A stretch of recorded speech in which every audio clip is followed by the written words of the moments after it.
Oleksandr Usyk is the first unified or undisputed heavyweight champion of the 21st century after defeating Tyson Fury. It was a wild weekend. It was a controversial weekend, but I'm here joined on the Fight Season podcast with Adam Fishkin to talk all about it. What's up, Adam? How you doing? What's up, baby? I'm doing good. How you doing? Good. Did you watch? Were you tuned in? Were you one of the 20 million illegally streaming the fight? Yes, I was one of the 20 million alleged illegal streamers. Right. But it was a great fight. I had a great time watching it. It was back and forth. It was great. We'll talk more about it, but yeah. It was a great fight. Congratulations to Usyk, who really has been chasing this fight for a long time, and shout out to Tyson Fury. Obviously, he is a little upset about the judge's decision, but they got to study that man's heart because he got knocked down pretty brutally, beat up in round 9, and pretty surprised he actually survived it. So they got to study that man's heart because that he just keeps coming. He never gives up. But there's not much more to say about Oleksandr Usyk than what an absolute stud that guy is, because you fight a guy that's literally like a foot. Did you see how big Fury is next to him? I mean, he looks like a mountain next to him. To beat him is pretty impressive. Yeah, I brought it up on Insider Betting last week where, Tyson Fury just towers over the guy. Like, it's not, it almost seems unfair. And you're like, how can these two guys fight in the same weight class? But yeah, they have almost like I think it was like a 5-inch difference or a 4-inch difference and almost like 40-50 pounds difference in weight. So massive difference for sure. Well, he does fight in different. Well, I mean, Usyk did used to fight in a different weight class. He's a cruiserweight champion, so that's why what he did is so impressive. Because now he's also a heavyweight champion. First time, as I mentioned, since I believe Lennox Lewis that boxing has had an undisputed unified heavyweight champion. So it's actually pretty historic. And I want to get to Usyk's all-time placement here because I think that there's an argument for him to be one of the best ever. But did you agree with the decision, by the way? Because Fury thinks that he got screwed. I know that he mentioned that he feels like because of Usyk's Ukrainian heritage that he was screwed because of the war in Ukraine, that people are sympathetic to the cause. He's already, by the way, Fury's already exercised the rematch clause in the fight. So they will be fighting in October, most likely. I don't know yet, but what did you think about the judge's decision? Do you think they got it right? Yeah, I think that the judges hit it on the nail. I was actually surprised that one judge gave it to Fury. I thought it should have been a unanimous decision to Usyk. I was also very disappointed with Fury kind of calling him out, or not calling him out, but mentioning the Ukraine war, because you can disagree with the decision and whatnot, but it seems kind of poor character to bring that up, take some onus onto yourself. But you're right. Round 9, very impressive by Fury to stay up. In reality, I almost would have preferred for him to get knocked down right away and then gone back up, because if that would have happened, I don't want to say there's a guarantee, but there's a chance that it would have been a 10-9 round instead of a 10-8 round, which could have brought the fight a little bit closer to him. And then I was actually generous when I was kind of like scoring the fight myself. I had Fury winning the 11th round, and I think that one actually was won by Usyk.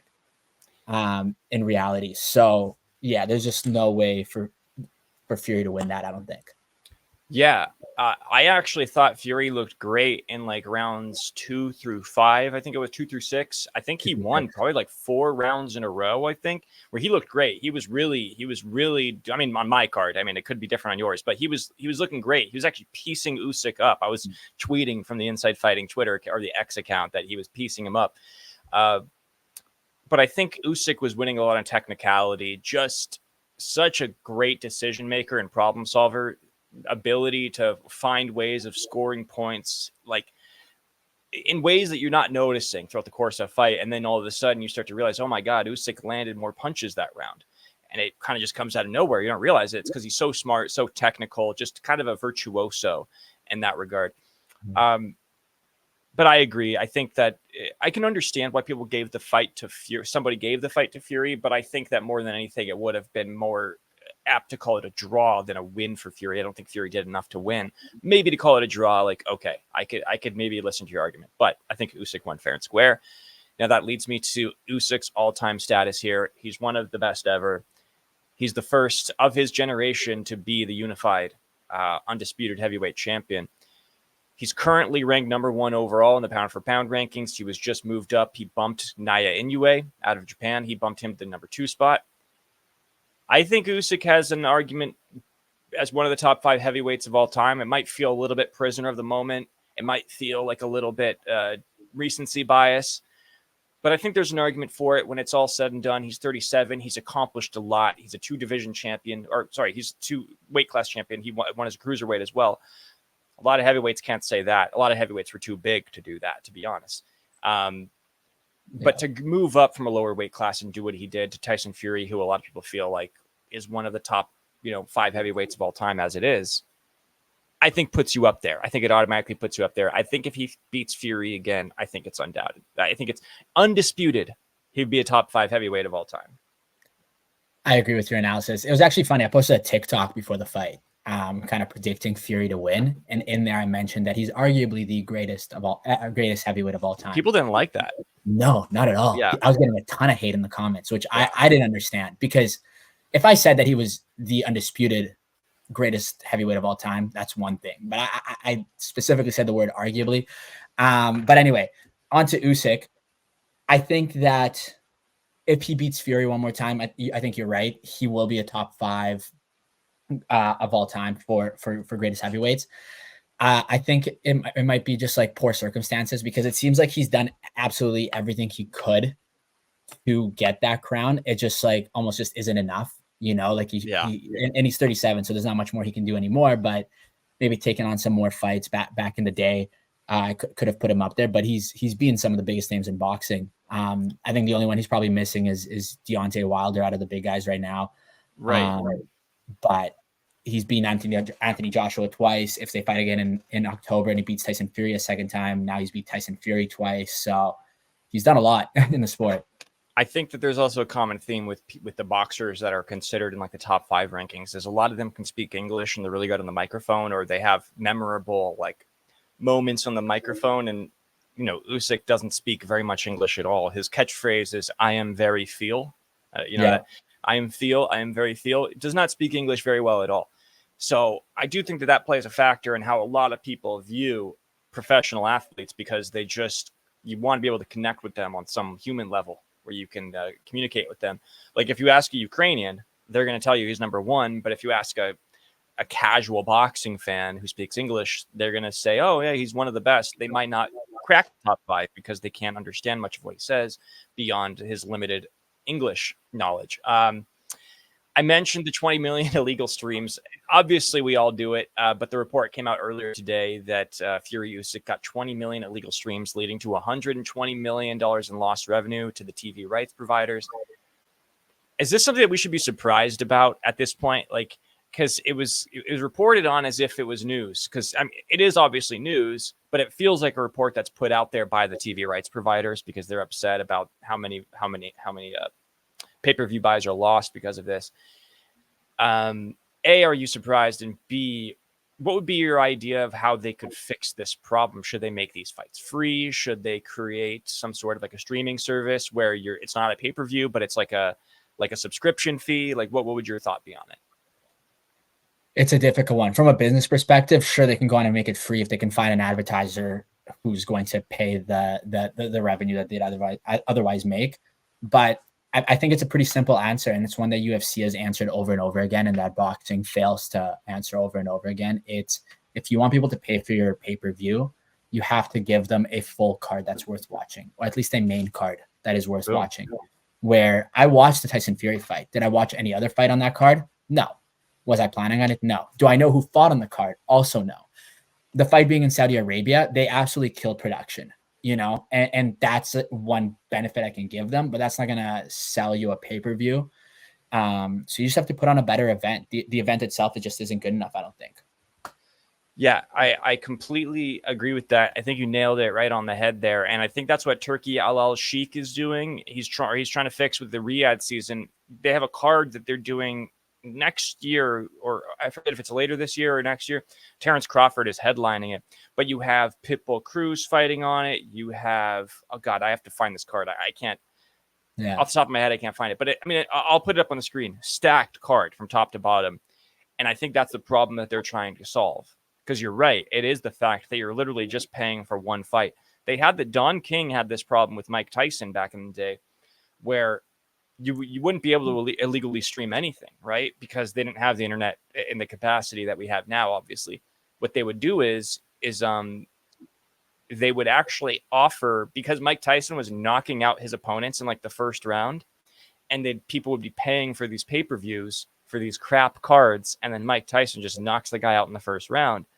What Don King started to do was offering pay-per-views at half price or something like that. And it was it's sort of like a way of getting people to buy, because if obviously if Mike Tyson knocks somebody out, you get it at half price, I think is what it was. I think that they made some sort of deal with the consumer so that they could do that. I don't know what the equivalent of it would be in this day and age, but I think you're right. It's just making better cards, man, because there are too many fights where the favorites are like minus 800, minus 900 and predetermined outcomes, and you kind of just know what's going to happen, and it's not worth watching. So I agree. And it's arguably a bigger problem too, right? Because it's not even that the card isn't worth watching. It's that you don't know the names, which we've already talked about, right? So like the marketing is poor. They're also all independent for the most part, right? So it's not like there's a UFC governing body who controls what the cards look like. So can you put on an event like that in Saudi Arabia? Yes, because they can pay for it. But how long can they pay these crazy amounts of money to be able to put on an event like this? Like I'm going to go out on a limb here and say that event you're talking about might be the most expensive boxing event ever put on in terms of what they're paying everyone. So it could be a tough for them. They're hemorrhaging money. I mean, but the thing is about the Saudis is that whoever you think the richest person in the world is, they're not the richest person in the world. Like the Saudi royal family has like an infinite, exponentially multiple number of whatever the richest person in the world is. They have so much money. And you can't even comprehend how much it really is. And so a lot of that is funding this. And I think that it's more so just getting themselves as players in the game of sports. That's why they're doing live golf. That's why they're doing boxing. That's why now they're doing soccer players. Like they can pay Ronaldo $250 million for 2 years because they have that kind of money. So it's really more so just getting eyeballs on it. And then it's sort of like a problem for later, like as a small thing for now, problem for later. This is not a good segue at all. We'll just move into it. Conor McGregor, he just started streaming for Duelbits. He made his streaming debut. Did you catch any of it? I saw a lot of the clips. I didn't see the whole thing by any means. First official live stream, but he called out everybody. It was pretty funny, actually. I watched a good chunk of it. Called out everybody, said Kamaru Usman and Ilia Topuria are, I'm not going to use the word, but not smart people, intellectually limited people. But the thing that was most interesting to me, and it's going to lead to a bigger conversation, but was that Conor was asked about Khabib Nurmagomedov owing $3 million in taxes to the Russian government, or allegedly. And Conor's reaction was that he was ecstatic. He loves that it shows what a rat he is. Anytime that he has a chance to call Khabib a rat, he's going to do it. It's like his favorite, I was going to say adjective, his favorite noun to describe Khabib. And he thinks that it's actually going to draw Khabib back to the UFC because Khabib's going to need the money. Now, I don't know if that's the case. I think Khabib is doing pretty well, but I'm just curious what your thoughts were on it. I always find it interesting when guys retire that soon, because I always just felt like the UFC, you really have to make a ton of money outside of the UFC in order to really retire. Like, I think that's the problem that Henry Cejudo made, is I don't think he was making the money outside of the UFC that Khabib was making. I can't imagine it was anywhere close, because Khabib was like the hero of his country. Like, he put Dagestan on the map. So I just can't, I don't know. I just can't imagine that Khabib didn't retire without serious money in the bank, but I could be wrong. I mean, to be fair, Khabib doesn't need crazy money because, like you said, he put Dagestan on the map. He put that part of Russia on the map. And living there isn't that expensive. Like from what I know, he lives like a very like minimalistic lifestyle. I'm sure he still trains all the time. I'm sure he's training people in his community and stuff like that. He's almost like a hero to them. So I don't think he needed a ton of money to retire. This is kind of old news in regard to like Khabib owing money. Although the Conor stuff is new, but I looked into it back when it came out. Like I think it was like almost 2 weeks ago now. And I think it has to do with like Eagle FC and it's like a tax thing, Yeah. So I don't think it's directly Khabib, but since Khabib owns it or whatever, it's just like they tie his name to it because it's easy, right? But he'll be fine. I don't think he needs to come back to the UFC, but oh my Lord, would I love to see it. Yeah. That would be cool. I saw somebody talking about that in the comments actually on our Instagram that somebody mentioned how this was actually brought up back in 2019 when Conor and Khabib fought, but that now it's just coming to light. Supposedly there was a question about this back then. I wasn't aware of what they were talking about. So if anybody who's watching this knows what they're talking about, let us know in the comments, because I genuinely was not aware of it. That supposedly this was brought up back when Conor and Khabib fought, what is it, 5-6 years ago now.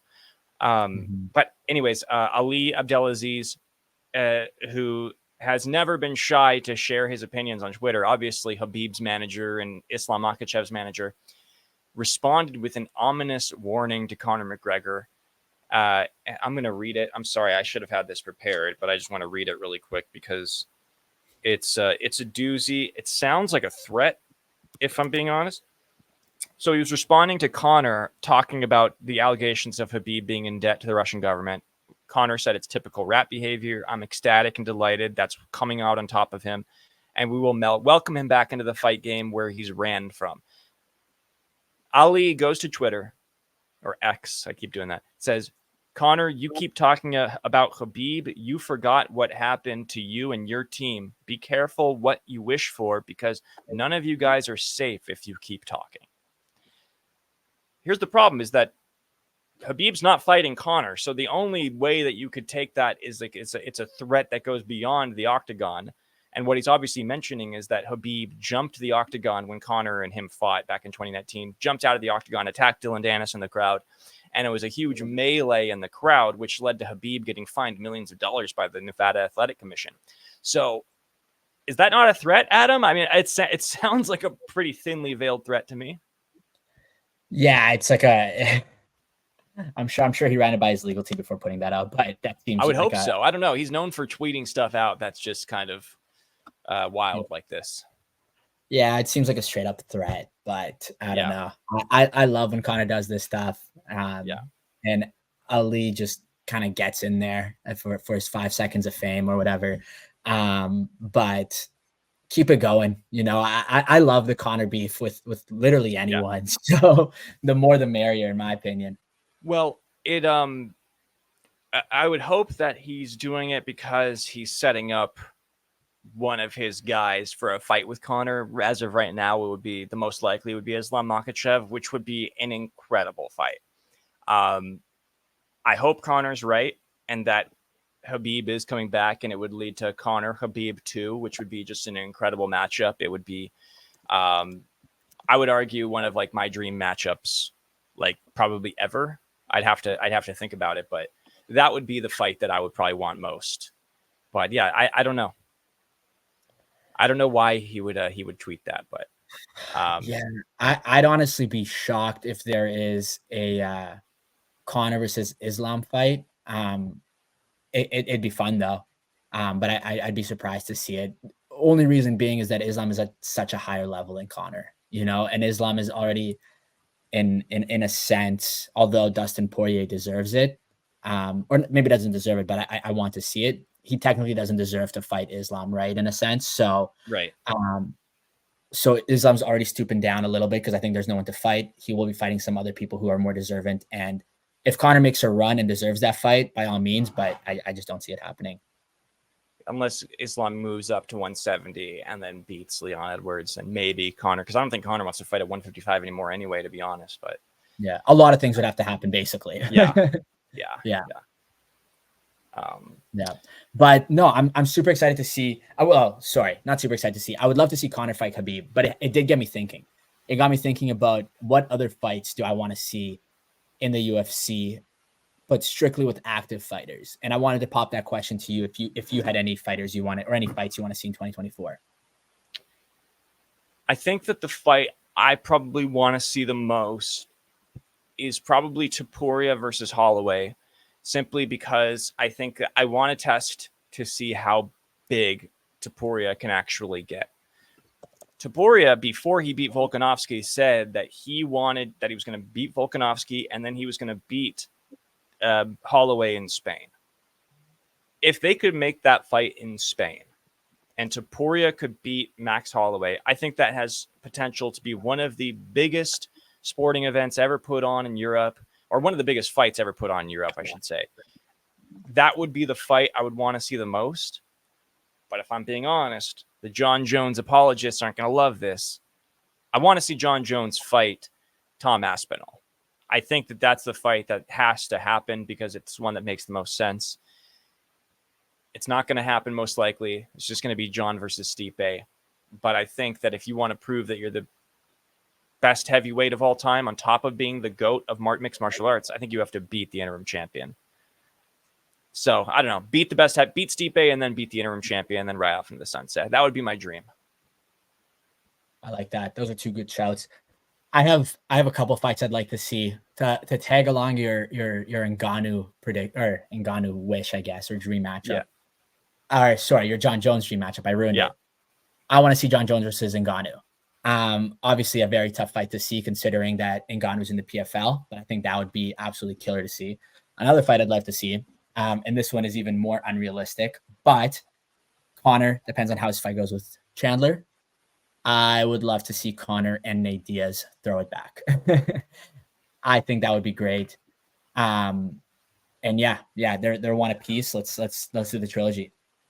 I think that one is probably very likely going to happen. I think out of those four, Conor versus Nate trilogy and then Topuria versus Holloway are the two that are most likely to happen, I think. Because I do think Nate will come back to the UFC after he fights Jorge Masvidal. I think there's a good chance that he's going to do that. But I'd love to see it. I think that another realistic, out of these ones being realistic, I think Tom Aspinall versus John Jones is a lot more realistic than most people would assume as well. Maybe. Tom wins at 304. Stipe might not come back to fight John Jones by the time he's ready, right? Keep in mind, Stipe is 42. Who knows if that fight's actually going to happen, even though it's been talked about for so long. Maybe John's only option is to fight Tom Aspinall if he wins at 304, right? So, yeah, we'll see what happens. Yeah. But so that's some recent exciting news. But let's throw it back a little bit. Let's talk about when the UFC first started. And although I don't know much about it, I don't know if you saw, but The Rock is going to be the star of a new Hollywood movie. Yeah. And he's going to be Mark Kerr. Yeah, I saw the pictures. The pictures are awesome. If you, I'm going to put them on the screen so people can see it. Yeah, unrecognizable. The Rock, I couldn't even recognize it. It was wild to see. I was thinking about it. It was is it because he has hair, or is it because they did makeup on him that really helps disguise him a little bit? I think it's a little bit of both. But he looked great, and his training videos are really good too. If you haven't checked those out, he's really taken this seriously. I mean, he is so deep into this. I'm actually excited. It's the guy that directed Uncut Gems, Benny Safdie, which I think Uncut Gems is one of those movies you have to watch. It just gets under your skin, but it's just so well paced. It's a great film. So I'm actually really excited about the movie. That's awesome. Yeah. Yeah. No, I saw the makeup. I thought it looked great. But what happened was I was like, who's Mark Kerr? So for those who don't know, Mark Kerr, the guy who's going to be played by The Rock, he used to be training partners with Mark Coleman, who, if you remember, was he saved his family from the fire recently. He was in the hospital. A lot of UFC fighters kind of talked about it. Mark Kerr has also won gold and silver medals at the Wrestling World Cup for freestyle wrestling. The gold was at the Wrestling World Cup and the silver was at the Pan Am Games. He's a 4-time ADCC world champion. He is a 2-time tournament champion in the UFC, winning back-to-back competitions in 97. He has 26 career MMA fights, and only 4 of them went past the first round. And he finished his career with a record of 15-11. And unfortunately, he didn't retire in the UFC. He ended up leaving the UFC shortly after joining, I believe, because of a contract dispute. And he went to Pride, which is a Japanese-based promotion. And back in the day, it used to be one of the biggest at the time. So that's a quick summary of Mark Kerr for those who want to know who he is. Yeah, and he did. I'm sorry if you mentioned when he became UFC champion, it was the tournament style. So it was one where they would fight all day long. I don't know if you mentioned that. Yeah, super interesting life. I just actually watched the Iron Claw the other night. I hadn't seen it yet, so I watched it for the first time the other night with the Zac Efron movie about the wrestler. Nice. The wrestling family that like is cursed. They have like a really tragic background. It was a great film. And so once I literally saw that, and then I saw The Rock posting this the next day. It's just a really weird turn of events. It got me thinking a little bit about fight movies, just because we have a few good ones. We don't have a lot of great ones. Well, we have a lot of great fighting movies. It's like fighting and baseball, I think, are the two sports that really lend itself well to Hollywood and to storytelling. But it made me think about movies about fighters, nowadays fighters from today. What fighter from today, boxer or UFC fighter, would you want to see Hollywood make a movie about? That's a great question. I have two answers for you. Okay. My first one is based on the storyline. I think that Francis Ngannou had he mentioned that he was working at the mines in Cameroon, and then he escaped to France, and then he kind of worked his way up, and then from France he ended up coming all the way to the United States, fought in the UFC. Rest is history. So that would be a great one to see. I actually have a third one for you that I just thought of. Okay. I'll say the third one first. I like Ngannou. I think that he has a great story. He's an awesome story. Yeah. Going from Cameroon, becoming UFC heavyweight champion, and then going into boxing and arguably beating the best heavyweight at the time in Tyson Fury. Some people feel like he got robbed in that fight. He dropped him. Incredible Rocky story. We'll just leave out the part where he gets knocked out by Anthony Joshua. Let's just leave that part out there. Yeah, that doesn't have to make the movie. Yeah. But next up would be Alex Pereira. Love it. I think he's got an incredible story coming up. He's the quickest to his first UFC championship. He's the quickest to his second UFC championship, and that in 2 different weight classes. He beat Izzy Adesanya, who some consider the GOAT, one of the GOATs in the UFC. Certainly at middleweight. Professional. Sorry. Certainly at middleweight, yeah. Certainly at middleweight, sorry, yes. Important distinction. Yeah. But he beat him twice before the UFC, came to the UFC and said, all right, let's run it back. Beat him again. Right. So I think that'd be a great one. But our golden boy of the UFC, Conor McGregor, I think that could be like a blockbuster movie. Less about the story. I think it would be tied in with the story of the UFC and how his rise ultimately led to a larger rise in the UFC, which I know we've talked about before. And although he's this mega, well, I don't want to call him a mega billionaire, but I'm sure he's got a few B's in the bank account. He might be a billionaire by now. Yeah, he's probably close to a billionaire. I mean, I'd say at least 500 million to his name for sure. Yeah, at least 500 million to his name. Yeah. I think Proper 12 sold for like 400, and he had not all of it, but a good portion. So he's probably close to that Billy mark. But he came from a rough background as well in Dublin, Ireland, right? Like I was actually in Dublin this past fall. Beautiful city. Highly recommend. Definitely not what it used to be. Back in the day when they were kind of bringing up, when they were trying to separate from the UK, right? There's the Republic of Ireland. There's Northern Ireland. It was a lot rougher back then. The stories that I heard, I'm sure wasn't easy for Conor coming up. So I think that'd be a great movie as well.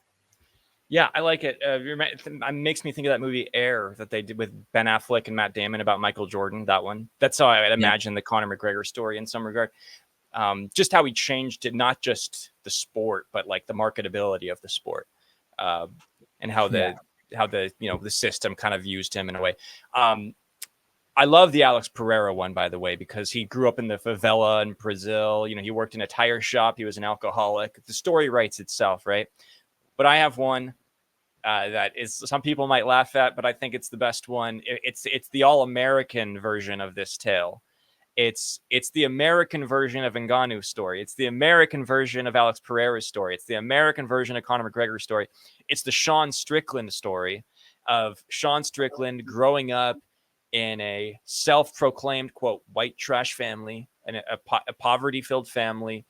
His father was abusive, alcoholic, and growing up dealing with mental illness and sort of being treated like he's crazy, like he's sort of like this crazy guy. Yeah. And speaking of Alex Pereira beating Izzy Adesanya, Sean Strickland did the same thing, and he became middleweight champion when everybody kind of thought he was a joke. I think that the Sean Strickland story would be an incredible portrayal on film. I don't know who would play him. That would be a very interesting casting choice. Have you thought about who would play any of your guys? I haven't thought about it that deeply. I have not thought about it that deeply. No, that'd be impossible to tell. Morgan Freeman will play Francis Ngannou. Yeah. No. We could have Jake Gyllenhaal play Conor. Yeah, who would be good? Oh, no, you know what? Taron Egerton. We'll have Taron Egerton play Conor McGregor. He's not Irish, is he? He's English. I don't know. Yeah. I'm looking at him now. The guy from Rocket Man, the guy who played Elton John, Taron Egerton. Anyways, yeah. Well, Sean Strickland, I think, would be a good one. I like them all. Those are good answers, Adam. Anyways, yeah. Well, this was a fun episode. We're right at the 31-minute mark, so I think we can call it. But we can, yeah, man. Unfortunately, no UFC coming up this weekend, so limited topics, but that's okay. There's no fights this weekend? I didn't know. No fights this weekend. I know there's boxing, but yeah, might be. I'm for this PFL as well, which we'll talk about on Thursday's Insider Betting episode. Oh no, you know what there is? There's a huge fight this weekend. It's the guy who scammed everybody at Fyre Festival is fighting at Karate Combat this week, and everybody should tune in and watch it. Hilarious. Well, I'll give you a shameless plug. We actually, Jesse interviewed him. He's the Billy McFarland, the guy who Fyre Fest. Yeah, Brad McFarland. Right, Brad McFarland. No, Billy. Very misunderstood guy, Adam. He's a good guy. Very misunderstood. No, but he's fighting. He's fighting a crypto influencer, and he's going to use the money. He's going to use the money to pay back the people that he's scammed, which is like $26 million. So if he makes 50 grand from this fight, all he does is owe $25,950,000. So he's on his way. That's a crazy statement to say that he's going to pay that back $26 million from Karate Combat fight. I'm sure he told you that, but he said it's going to go towards them. I think it's more so he's using the fight to rebuild his name in the public space so that we just get used to him more. Cause I think he wants to do some influencer boxing. He told me that if he wins, he's going to have a call out. So I wonder if he's going to like call out Jordan Belfort or something like that to a boxing match. You know, he'll do something like that. But anyways, thank you guys as always. Adam, thank you for joining me. And yeah, brother, see you next time. All right. Appreciate it, Jesse. Talk soon. Right.